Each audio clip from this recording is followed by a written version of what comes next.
Nepal show में माही मनीषा की जो स्कॉर्पियो गाड़ी को जला दिया गया था। अब खेसारी लाल यादव ने बड़ा फैसला लेते हुए माही मनीषा के लिए बुक कर दी है एक कार। जी हाँ, माही मनीषा के लिए खेसारी लाल यादव ने अपना दिल बड़ा किया और माही मनीषा को उन्होंने अब एक स्कॉर्पियो गाड़ी गिफ्ट करने जा रहे हैं। आपको बता दें कि नेपाल वाले स्टेज शो पर माही मनीषा जब परफॉर्म कर रही थी तभी ये अनाउंस हो गया था कि खेसारी लाल यादव का जो शो है वो नहीं होगा। ऐसे में जो लोग थे वहाँ पर उन्होंने माही मनीषा को घेर लिया था। जैसे तैसे करके आयोजकों ने उन्हें भीड़ से निकाल कर बच बचा कर उन्हें सेफ्टी जगह पहुँचाया और फिर उसके बाद जो वहाँ उग्र भीड़ थी उसने माही मनीषा की गाड़ी जिसमें माही मनीषा आए हुए थे उसे पूरी तरह से जलाकर खाक कर दिया।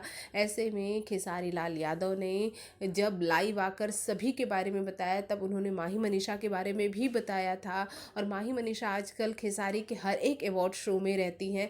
ऐसे में खेसारी ने डिसाइड किया है कि जो गाड़ी उनकी जल गई थी माही मनीषा की उसे वो एज अ गिफ्ट उन्हें देंगे।